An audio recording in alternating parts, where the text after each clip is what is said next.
Okay, folks, this is the last session of the day. This is the Tale of Two Worlds session. So I know we've been talking recently about alternate reality games, we've talked about gamification, we've talked about this whole idea of digital engagement.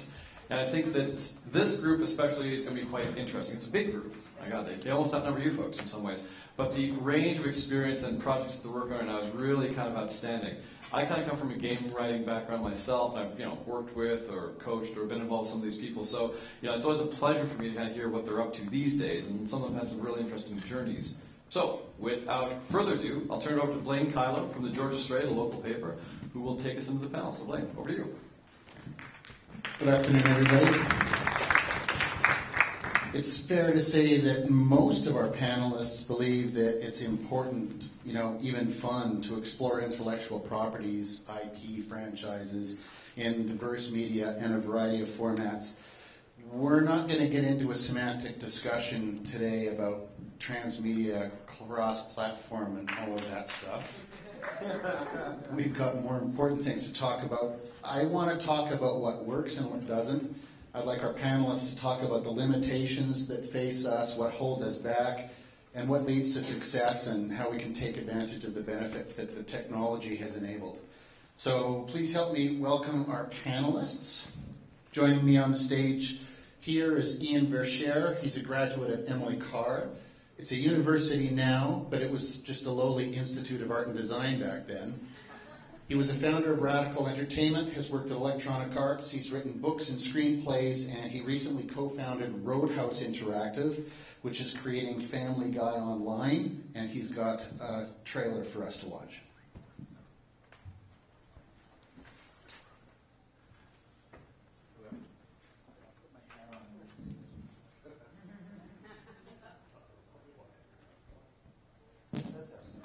And now, you can get a sneak peek of the game with the Character Creator. Choose from 4 specialized character types. Martial Arts Trained Mom, Power Play Fat Dad, Spaz Attack Teen, Genius Kid, or Hit Randomized. And let the chromosomes fly. She looks like someone farted in a shoe. Create, connect, and get ready to play. Go to Family Guy Online now. To Ian's left, John Meadows, he started out as a screenwriter in his film Wise Girls, which starred Mira Sorvino and Mariah Carey, aired at Sundance. He's since been working on long-form projects like TV series and was a contributing writer on 2 Ubisoft games, James Cameron's Avatar the Game and Lost via Domus. To John's left is Scott Jones. He's a video game journalist and television host. He's written for Playboy, Esquire, The New York Times, The Onion AV Club, and was a senior writer at the website Crispy Gamer. In 2009, he moved all the way from New York to Vancouver to become Victor Lucas's co-host on Reviews on the Run and Electric Playground. Armando Troisi is a narrative designer on the Halo franchise for 343 Industries and Microsoft Game Studios. He worked in Vancouver's film and TV industry and was an early grad from VFS's game design program before going to Edmonton to work on Mass Effect and Mass Effect 2 for BioWare. And he was on the propaganda games team that made Tron Evolution for Disney Interactive. And he also has something for us to watch.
Seated on Armando's left is Caitlin Burns. She's a transmedia producer with the New York City-based Starlight Runner Entertainment. With experience in event production and production design, she's always been figuring out ways to bridge the digital and the physical. She's worked on franchises such as Halo, Pirates of the Caribbean, Tron, Dexter, and Hot Wheels. Welcome.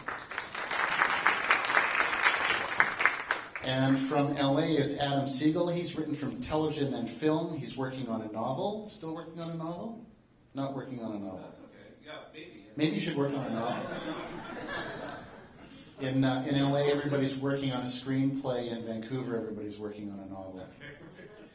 He's also worked in the interactive space. His 2007 project, Afterworld, was a video game, a web series, and had a mobile app tie-in. He's currently working on the Red Book, a project with Hong Kong director John Woo. Thanks, everybody, for joining me on stage.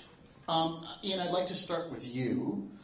You're on record as saying you'd never again work on a licensed product. So what's different about how Roadhouse is approaching Family Guy? I think I probably said that after I finished working on Charlie and the Chocolate Factory, which I think was probably absolutely the worst game I think I've ever been involved with. And part of the problem with that was that my production schedule and all of the sort of the approvals and the issues around global brand management got in the way of making the game great. Literally to the point where they wanted approvals where they would say, okay, the level design has to be the same as the set design. So you go into it was filmed at Pinewood Studios in the UK, and they were sending us drawings of the set, and they said that's what the level has to look like. And I said, this is not going to work, guys. It's not going to work. So I said to them, well, when we turn the camera on, there's Tim Burton standing there with a latte. I mean, is that level? And they're like, oh. So I said, it's not going to work. So that's, just to be clear, that's what it took to get to that quote. So what we're doing now is actually, adaptations of properties is, I think, a much better way of approaching it than a pure license, because the systems around, how a movie is made or how other media is made is very different from a game. And at the core, it has to be an interactive experience. It has to be good. It has to be fun to play. And the compulsion mechanisms and the narrative loops that you get into with a game are just fundamentally different from linear. So with Family Guy, working with Fox, we are actually working as an extension of Family Guy from the show into the online space. So we're working with Fox. We're not, I didn't pay them a licensing fee. So it's a studio initiative, and it's just the difference is phenomenal. We're working with the cast, the crew, with everybody. It's a great experience. Much different than Charlie and the Chocolate Factory. Indeed. There are many examples of good films that become bad games or good games that become bad films. Scott, you think part of the problem is the fact that the video game industry is in its infancy? Yeah, I mean, when you think about it, we're only barely 50 years old. I mean, what we're experiencing now with video games, these are the cave paintings, really, for where we're going. I mean, it's hard, for even the most sophisticated mind among us to even guess where we're going, because technology is moving so quickly. I used to do a feature for Crispy Gamer back when it was still alive, where I would be intern for a day, and I would go to a development house, and I'd sit there, and I'd spend a day with all the people that work on games, and this is like going to Santa's workshop. I'd never been to the place where the games are made, so it was very exciting for me. And they would give me, little tasks and make me get coffee, and then I'd write a big story about it. But I would always go to lunch with these guys, and I would always ask them the same question, and that is, what's the worst game you ever worked on? And everybody there would have a Charlie and the Chocolate Factory horror story that they would want to talk about. And I remember there was one guy said he worked on a DS version of My Pretty Pony. You think that there's a bottom, and then there's always a basement that's even lower, and so it's always this race down to the bottom. Now, we have a long way to go. We're really at the beginning of this as a medium, and we don't even know. We're so dependent on technology. The whole medium is, and we're still growing and evolving and changing, and it all moves so quickly now that I feel like the first thing for us to do is to mimic and ape things that already exist, and so that's why so many games seem to aspire to be TV shows, or so many games seem to aspire to have some cinematic elements to it. But I think at some point we'll leave that behind. We won't need that anymore. Caitlin, is there a way to have it all? Can we have linked experiences across platforms? Well, I believe so. I absolutely think that the answer is yes, that you can create narratives that are taking place in the same story world and are adding to one another.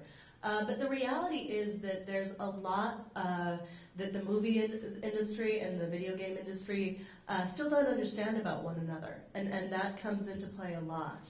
And a lot of what we do as transmedia producers is working to get everyone onto the same story, to get everyone onto the same conversational plane. Because someone who's working in film doesn't necessarily have a real strong understanding of what the production process for a video game is really like. Or even you're seeing this an increasing savviness in it, and I'm really excited about a lot of the stuff that's currently in production coming out of film and video game collaboration. But it's taken a long learning curve to understand that gameplay and the experience of a video game is not just you driving a character through a movie. And I think that what you're seeing now is a different understanding of that, and a different sort of conceptualization of what story is going to be better in this story world in a game format.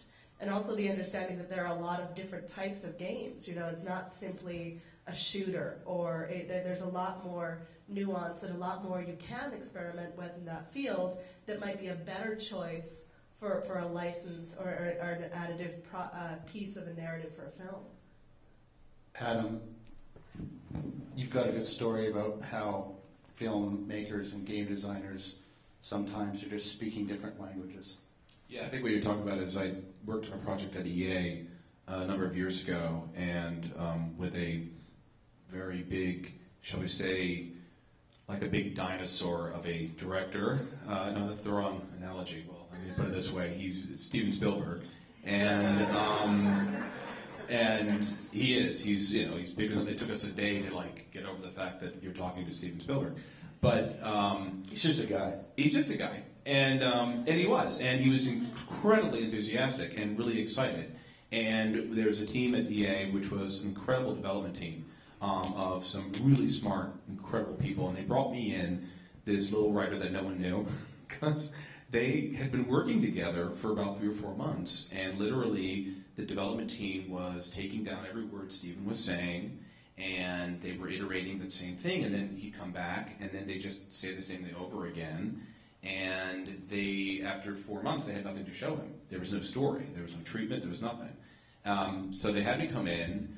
I sat with Steven for a while and listened to what he was pitching. It was very clear. I worked with directors in the past. I know exactly what he's wanting. I start writing it down. I give it over to the development team. I said, this is what he wants. And they said, no, he didn't say that. He didn't, they didn't quite understand how I was getting all this. And I said, well, I'm a writer. I work with directors. Trust me, this is kind of how we do it. And I began to realize what was going on there was and throughout the process, and it does end well, but it was basically we went through a couple of different iterations of what they were trying before, bringing in different writers, and we would all go and pitch, and finally Steven just got kind of annoyed, and they, in a desperation, just handed him my treatment, and he came back the next week saying, yes, this is it, thank you, you've done it. And what I had written for him was a traditional film script, a treatment. And they went and said, but Adam, that's not how we work. We're video games. And that's when I began to realize the different process here. The way filmmakers work is you truly have a top-down methodology.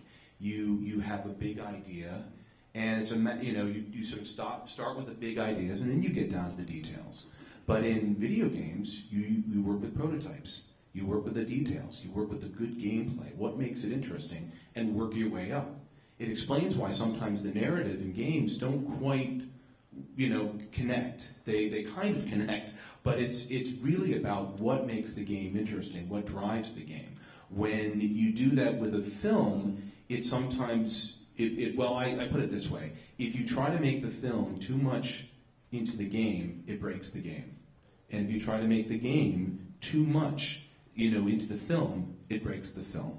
And when you start to see an incredible filmmaker, an incredible team of game developers, really not even, they would even reference, like Stephen would be referencing movies that I would know, and they had no idea what he was talking about. And then they'd be referencing games that I kind of knew, he would kind of know, but we were literally speaking a different language. And it was important that became known throughout the course of our working together. John, you've got a good example of how what works in one medium just doesn't work in another medium. Mm-hmm. Yeah, this is a good segue, by the way. It's also organized. We talked beforehand. When we were working on the Lost game adaptation, we had access to the writer's room down in Los Angeles. So we had Damon Lindelof, one of the creators of Lost, along with J.J. Abrams, pitch us the ending of our game. And we totally wanted to use it. It was a classic, mess with your head, Lost ending. Basically, he said, we're going to roll the clip in a moment, I think, but I'll tell you what he pitched. He said, at the end of our game, it was designed that... Spoiler alert. Spoiler alert. Sorry. It's allowed. Yeah, it's allowed. And what happened was you succeed in leaving the island in the game. This was done during Season 3 of Lost, so our character, who was the background character, who could weave through the storylines, left the island. And as he was sailing off on the boat, he heard a sound of the magnetic pulse coming from the island. And he looked up and saw Oceanic 815, the plane he crashed on the island, fly overhead and break apart. And he kind of got knocked unconscious in a flash of light and woke up at the crash site, just like he did right at the start of the game, and woke up and boom, lost. And we all looked over at Damon Lindelof and said, "Did you just think that up off the top of your head?" He's like, yeah, that's more, crudité. And so we ran with it. We wanted to use a classic Lost ending. But when we put it in the game, we realized a big problem. You had the urge to go back and reload and do it differently because you were back at the crash site. Now that it was an interactive narrative, you had the choice of going back and trying it differently and not having that ending. And it was like, no, you did it right. That was the ending. You're not supposed to go back. It's supposed to mess with your head. It's Lost, right? So we're designing that, and we realized we had to change the condition of the closure, give it more of a, how did the player change the course of the game? In the game, you play flashbacks, just like in the TV show, and through the course of the adventure, you discover you were responsible for your girlfriend's death at the hands of your greed and indecision. So in the game, on the island, you save the rest of the cast with the opposite choice. You make the selfless act and do the right thing. So we created a condition where you change the course of your own history, and the outcome for your girlfriend Lisa could affect the ending. So do we? So the actual ending then. Here's the actual ending of the game that we retweet.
They're still on the island, though. So that was a huge, minor little detail, but a huge rush of emotion for the player. They went, "Ah, I saved Lisa. I made the right choice. I've completed the story." There's a victory condition where I've affected the story as a player. And you just don't get that kind of narrative chance with a film to affect the outcome like that. Even though it's not a multiple choice ending, it still changes the condition. And even when I see it now, I have such an attachment to that character. We invested so much love into those characters that you save her. It's like, wow, she didn't die at your hands. You've made a difference. And it's a payoff that never would have happened if we hadn't run into that problem of it wasn't quite working. We had to take Damon Lindelof's great idea and tweak it for a video game. This transition is less eloquent. Apologies. But Armando, you believe that having an interactive component is critical to any IP, any franchise these days. Sure. Talk about why you think that's true. Yeah, well, it's kind of like we're seeing a lot of that today. During the YouTube presentation and a lot of these presentations. Oop, can you hear me now? Yeah. There we go. We see a lot of this during our presentations today, where we talk about this interactive component, and it's really interesting because, to me, this is the crux of why film adaptations of games or game adaptations of that go the other way never really work. Is because games are dealing with this interactive component, which just doesn't exist in films for the most part. A film is a passive medium. And when we try to say, okay, we're going to adapt this film into a video game, when we get down to the brass tacks of it, video games are abstractions, right? Just take chess, for example. We can all play chess with some pebbles and we can draw little symbols on them and all decide on what it's going to be and have a game of chess. But there's a reason why there's knights and bishops and there's black and white and it's that layer of narrative design which allows us to accept this abstraction. And one of the things we struggle with as game designers is trying to make sure that, okay, we have all these abstract concepts in our game and they all have to make sense within the IP. So we start inventing things and trying to make it work with the existing IP. And sometimes that just goes off the rails. And we start breaking the promise, and it's like, wow, we all know, I guess some of us over here would probably understand that Superman games really don't work all that well, because a flying mechanic for Superman is just something really hard to control in level design. But what would a Superman game be without him flying? So there's these weird kind of things that we just need to kind of resolve, and I think it's a two-way process. So I think that's the first thing that's really challenging in terms of adaptation.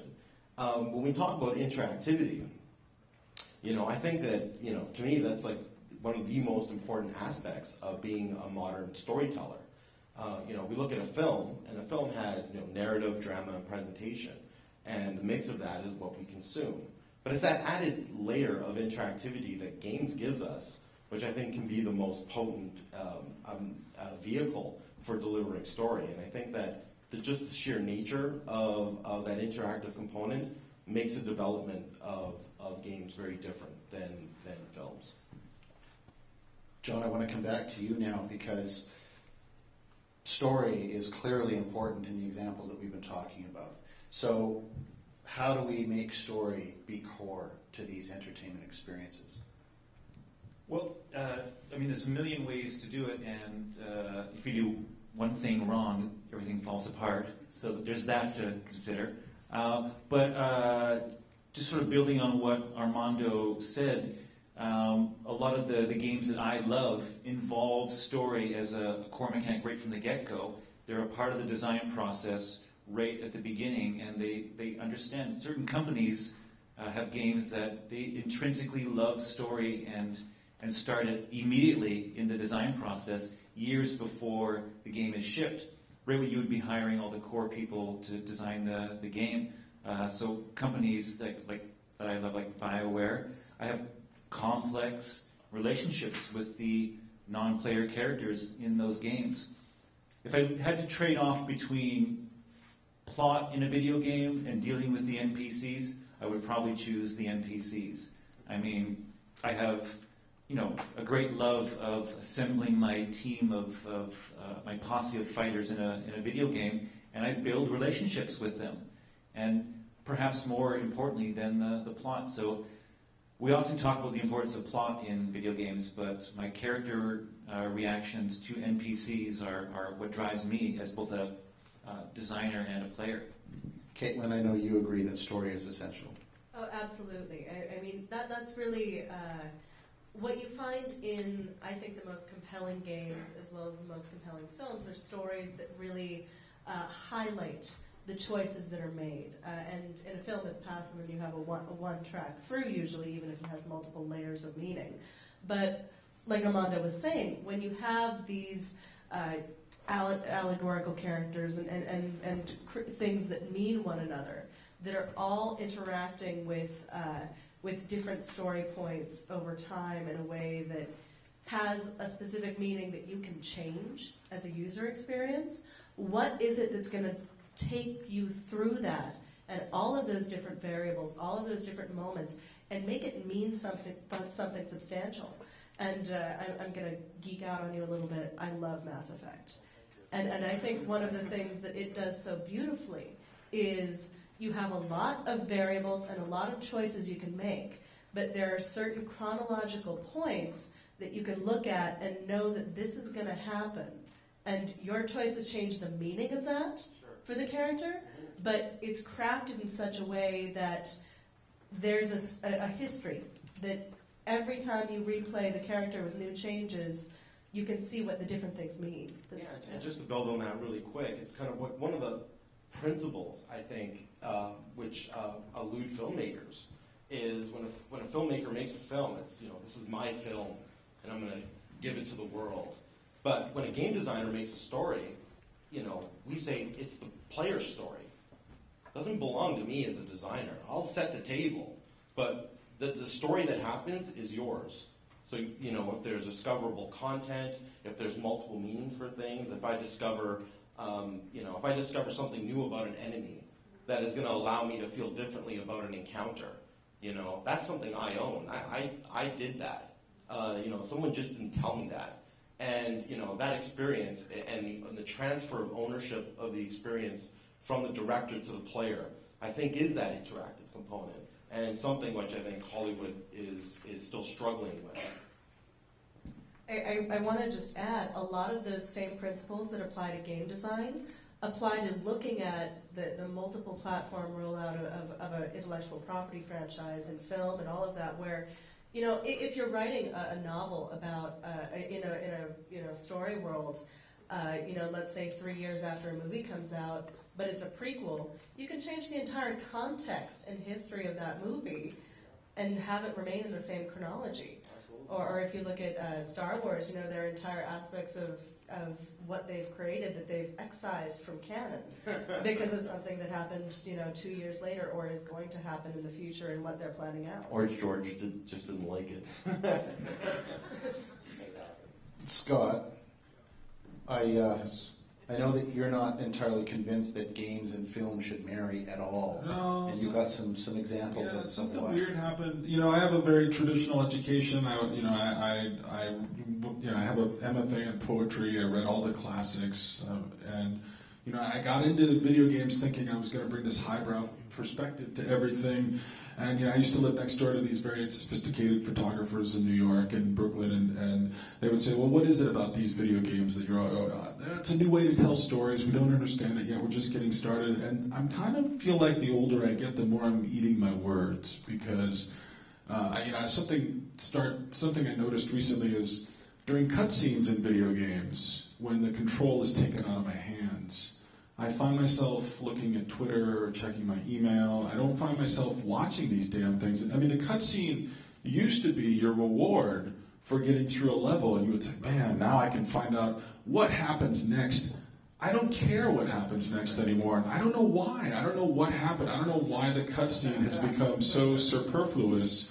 But it really has, and I talked to Victor about this. He probably would never publicly admit it, but he does the same damn thing. I get texts from him during cutscenes. That's when we text each other back and forth. He's like, "Oh, I'm sitting here, what's going on? I'm watching this cutscene. I hope it's over." I can't tell you what happened in Gears of War 3. They fought a bunch of people, and then it was over. That's it. That's all I remember. And then Dom takes his do-rag off at the end. That's all I remember. I gotta agree with you. Like, to me, it's kind of like this idea, like, the idea of the cutscene really hasn't changed since, like, Miss Pac-Man, 1983, when it's like the first rollout of cutscenes came out. It's like I think as it is called a cut scene, right? Yeah, but it's kind of like, but I think it should be cut. Yeah, but it's like it's our storytelling crutch, right? Like it's like we need to progress a story. Let's throw a scene together. Let's treat it like a bit of Hollywood in the middle of this. And I think we're forgetting that, experience tells a story, combat tells a story, exploration tells a story. There's all these other components that happen within your digital world which can do the same job without being so in your face and taking control away, which I completely agree with. Well, there's other weird. I was playing Kirby Return to Dreamland recently. Yes, this is my job. And so there's an enemy standing in front of me who looks very cute, and I press one button and I suck the enemy into my mouth. And then there's another enemy up ahead, and I still have this first enemy number one in my mouth, and I press the button, and enemy number one flies into enemy number two and kills him, and somehow this is satisfying. And I do this over and over again for 8 hours. And I'm fighting, a crazy octopus, and all kinds of batshit stuff is happening, and I think, I don't think games need to make sense as much as we try to give them this logic. And I think sometimes games need to develop their own visual language, and they need to really follow that thread more than mimicking Hollywood, more than aping television, more than having, a Sopranos tie-in bullshit game. We don't need that. I want to do something crazy in games that I can't do in any other medium. I want, I'm playing. I got a little further in Kirby, and all of a sudden, at one point, I defeated an enemy, and a weird suckhole star opens in the center of the screen, and I'm sitting there thinking, I don't know what else to do. What the hell? I'm going to jump into it. I jump into it. I go to some other crazy. This is why I play video games. This is the moment that I want to experience. I don't want to sit there and passively watch a boring cutscene. I want Ian to follow up on that, Caitlin, and then we'll come to you. Okay. Scott makes some really good points here, and I think that what we're seeing is a transition from an older form of media and storytelling to one that's inherently different, as the progression from theater to films was. I mean, when moving pictures first came out, you had nothing but people with a single camera recording a Broadway play because they didn't know any other way to tell a story. It wasn't until Eisenstein figured out that you could cut up film and reattach it, that you could play with conflict, both temporal and spatial. And that's when film emerged as an art, right? You could intercut, you could do montage. So I think we haven't got to that point yet, but the single biggest difference, and Scott touched on it a little bit with his Kirby analogy, I'm going to be Mario in a pipe or something, but I get that, is that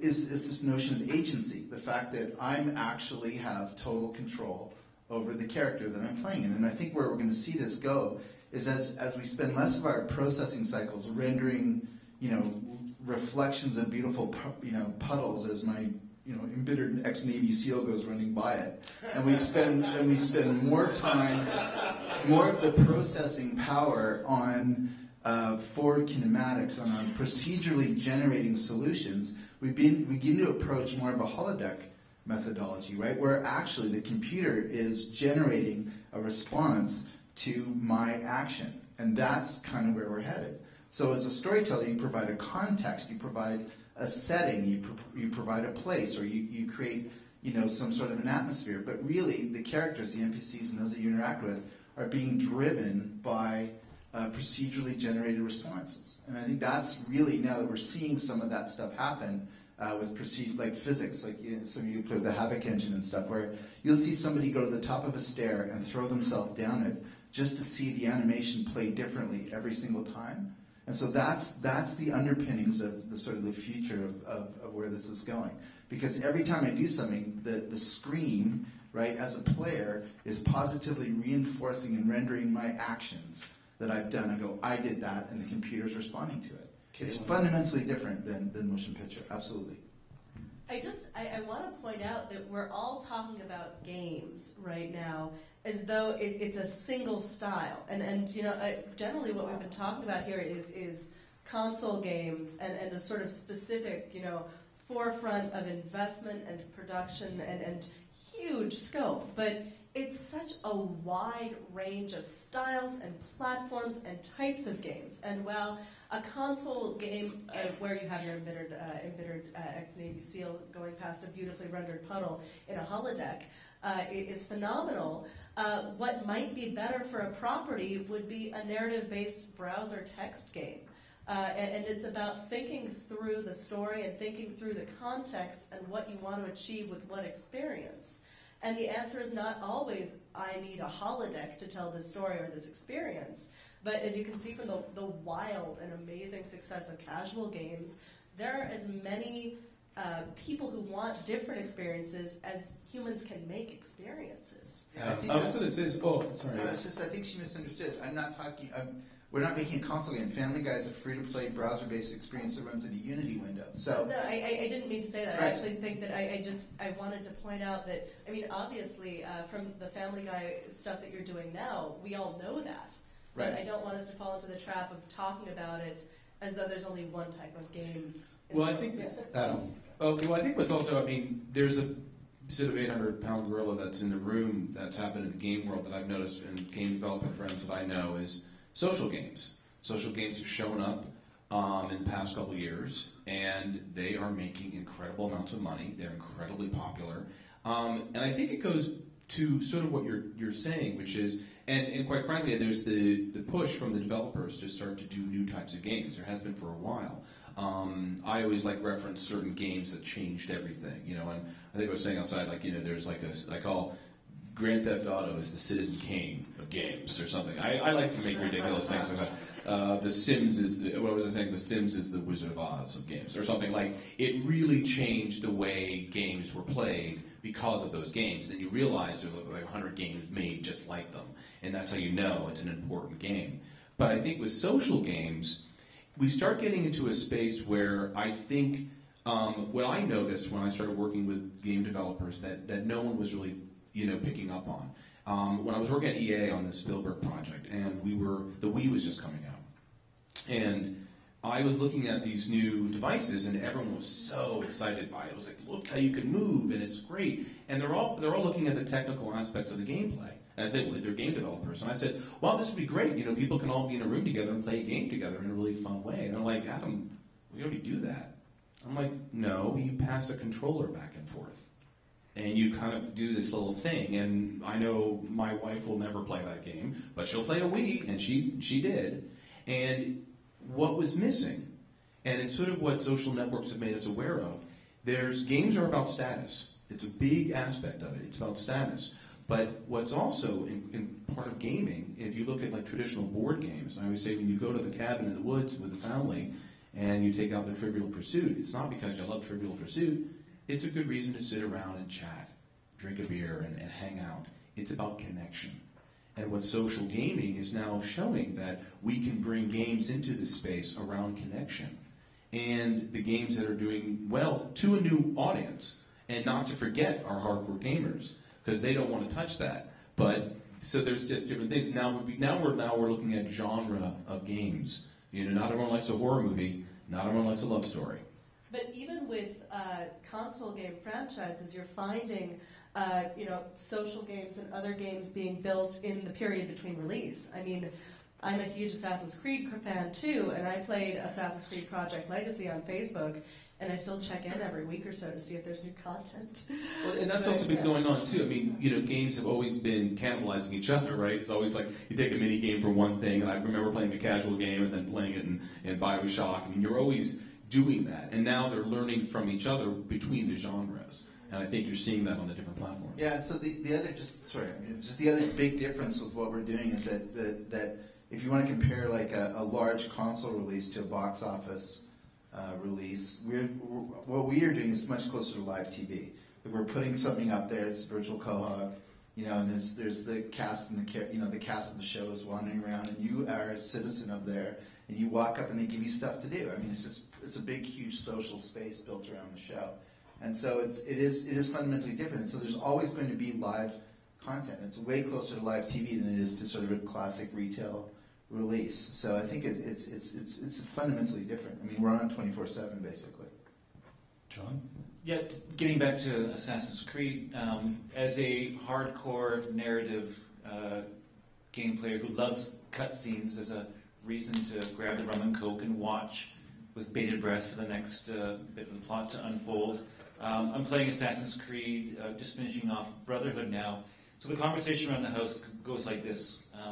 I'm with the baby and the wife. We're like, so Meadows, what are you doing?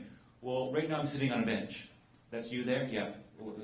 You're disguised, are you? Yeah. Why are you sitting on a bench? Well, every 20 minutes I make 15,000 florins. So I'm waiting until I get topped up at the bank. Then I have to take it out and put it in my pocket. Why are you doing that? Well, I'm renovating Rome right now. I'm going around renovating all the buildings. So you're renovating in this game. You know, I'm also an assassin. When are you getting to the assassinations? I'm going to renovate Rome first. I want to renovate and then get to my work. So it's like a home renovation show game. Is what you're playing. I'm like, no. I'm an assassin. Well, you're renovating right now. You're sitting on a bench. And then we're getting ready for bed. It's like, is the game console still on? Yeah, I'm going to leave it on. It'll top up while I sleep. So I can renovate in the morning and then get back to my assassins once I've renovated. But this goes to show gameplay trumps story. I'm going to want to get all my florins together before I invest in the story. Kaylin. And my husband makes fun of me for playing Grand Theft Pony in Assassin's Creed Brotherhood. But what's so fascinating to me about a lot of these game franchises on consoles is, like Assassin's Creed, the sophistication of the storytelling is coming in the latter iterations. Like you can have all sorts of arguments with filmmakers and film students about how the first film in a series was so much better than others. But I think that there's an interesting dynamic in the game industry where, as the iterations go further, you see a lot more nuance and a lot more capability as the technological refinements become more nuanced. There's a whole different take and a whole different relationship to the story that can be accomplished that I think Assassin's Creed is a great example of, because even the bridge from Assassin's Creed 2 to Assassin's Creed Brotherhood and then Revelations, which I'm dying to see, is really profound, and it's noticeable even as someone who hasn't played a lot of console games and who's accustomed to a more passive narrative experience. Can I actually see, there was something you just made me think of. I remember I was waiting, because I had a feeling this would be cool. I went to go play Godfather, the video game, which is like a Grand Theft Auto game set in the Corleone world. And I loved it, but because I played it on the Wii. I didn't play it on the other consoles, because the Wii has nunchucks. So when you go and strangle someone, you can really strangle them. And I was in my living room thinking about my wife, and she's looking at me like, ah! I was like sweating every game. I mean, I was getting into a workout, because you get to really physically do this stuff. But it was a new platform. It was new technology. And then and the game wasn't considered like a huge success. It was seen too derivative of Grand Theft Auto, and it was like, on the traditional consoles, on PlayStation and Xbox, it wasn't that popular. But it was so, and I began to tell people, you've got to play it on Nintendo, because it changes. And now I guess on Kinect you can do that. It's these things that are happening technologically that's also changing the interface of game, and it's making people aware of it. I actually shared that story with John Woo, who had done, he's done the prequel to Hard Boiled is now a game called Stranglehold. So he's decided to make the movie, and now they're going to try to make the movie. And I told him, I said, oh, but John, are you going to do it for Wii? Because I'm like obsessed. And he's like, why? And he goes, because you can do the double gun. And he's like, you can? And I was like, yeah. And he got all excited. And it's like the education, particularly from the film and entertainment side, of what the capabilities are. But it's subtle. It's like sometimes you don't know it until it's made, and some smart programmer, was figuring, hey, let's do this. Let's make this more physical. And it changes the entire experience. Before we stop, I want Armando to talk about Halo Waypoint as a way of keeping an audience connected across multiple experiences. In Waypoint's case, it's almost entirely games, although there are some book projects. But talk about how Waypoint acts as that touch point. Well, so I talked about the interactive component a little bit earlier, and kind of building on that one more time. There we go. Talking about that interactive component and really that idea of community, and it's really interesting, especially in the case of Halo Waypoint, because it really is a nexus for the community to not only participate in the universe, but to generate content. And if you don't know what it is, it's an experience on the Xbox 360 that it's a hub to the Halo universe. You can play all the games through it. You get achievements that are specific to Halo, and it's its own little application that runs on the 360. Yeah, and if you want to find out deeper fiction about the Halo universe, it's available there. I think one of the most interesting things that happens on Waypoint is the Red vs. Blue, which is a machinima, and we were talking earlier about machinima.com and all the rest of it. And just in terms of like how that whole relationship works, and here's a bunch of guys in Austin that are taking a game engine and making films with it, and becoming insanely popular, and strategically partnering with Microsoft and 343 and making that available, and us giving them a channel in which to get their content out there. So it was really interesting because I know earlier in the panels we were talking about digital rights, I guess, and how do we draw the line between someone taking over your IP and taking it in weird and wonderful places, and what's legal and not. And I think we just got to get past that. It's all about remixing, reusing, and redistributing. And I think there's something intrinsically interactive about that whole process. So I think Waypoint's really great with that as well. There's other examples as well, like This Spartan Life, which is a talk show which happens in the Halo universe. So you're playing a multiplayer game, and the host is interviewing somebody while someone's trying to sniper them during the whole experience. And it's really interesting stuff. And I don't look at it as a narrative person and go, these people are destroying the Halo narrative. No, it's just this is really cool stuff. Participate in what we're building, contribute to it, and we'll make it bigger and stronger. I want to end because we've talked about some bad examples, but I also want to talk about some good examples. So I'd like each of you, and I'll start us off, to think about an example of a game tie-in or a film tie-in or some kind of a cross-platform transmedia thing that really worked. And for me, it was the Enter the Matrix video game, which told a completely different side of the second film that was referenced in the film, but you never really knew what happened. And the game referenced what happened in the film, but you didn't really see that. So the idea was you got a much richer experience from watching the film and playing the game, but you didn't have to play the game or watch the film to get a good experience. So as flawed as that franchise might have ended up being, that video game, because it told a different side of a story, was quite interesting to me. So I'd like to know what you all think about. What are good examples for you? For me, it's Pokemon. It starts there. I mean, great cast of characters, lots of evolution and change. They go through great narrative arcs, and the TV show is basically a series of infomercials that showed you how to engage with the universe at large. So I still use Pokemon as a case study. John? Edge of the Matrix was great. I loved Knights of the Old Republic, the early BioWare games, just because it gave me the Star Wars experience. I think all of my favorite games, whether it's Red Dead Redemption, Assassin's Creed, or KOTOR, I just live the experience, and I'm there transported in front of my TV to flesh out what I already know about the movies or the novels or whatever I've experienced before. Mr. Jones? I'm going to bet the other way. 1993, the Super Mario Brothers movie? No, I'm just kidding. I'm going to echo John here and talk. The Force Unleashed, the first one, Star Wars The Force Unleashed, was great. It was the first time in a decade that I didn't have to feel embarrassed to be participating in the Star Wars world again. What a great world to be back in. Armando. You know what? It's real funny because KOTOR, Knights of the Old Republic, is a game that got me excited about games again and being a storyteller and getting in this crazy business. But I think the one that really kind of stands out is Blade Runner.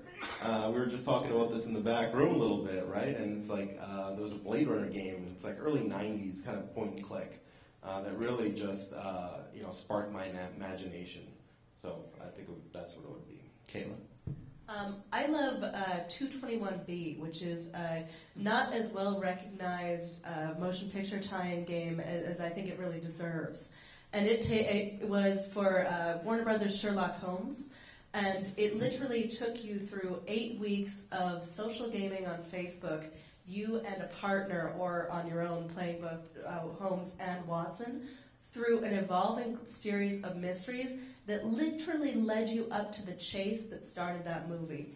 And I thought that it was really an exciting and really dynamic and really unusual approach to a game in that space that really took so much advantage of the social utilities, the narrative utilities, and tied in really beautifully to the narrative of the film as well, that I think that everyone should look up and play. I see.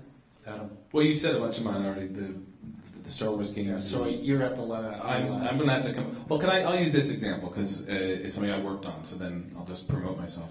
For Afterworld, Afterworld was a series about a guy who goes to New York. There's an apocalyptic event. He has to go from New York to Seattle and experiences all these weird cultures that have now popped up after most of humanity is gone and the technology doesn't work. And what happened was we were one of the partners we were with, Sony International, said we really want to do an international game. And I said, to the creator Brent Friedman, wait, we could maybe just retell the story in the game. And we did. We found a way to tell that story of a player character going from Washington D.C. to South America to Europe to Asia to Australia and then to Seattle, so kind of in reverse way across the world. And as a writer, it was very exciting as a writer and a producer to do this sort of thing, because I began to go, I can't rely on the things I normally do when I'm writing a screenplay or writing a story. I have to just keep all that out of it. And it was great to really start thinking about it's about set pieces, it was about creatures, it's about non-player characters, and it's about themes. And I began to really think about what works for me when a movie and a game work together. It's those points. And that really, I think, is the best place to begin in that development process. Perfect. Good examples. Thanks, everybody, for joining us at the panel. I'd like to thank my esteemed panelists for their contributions. And I hope you enjoy the rest of your emerging media experience.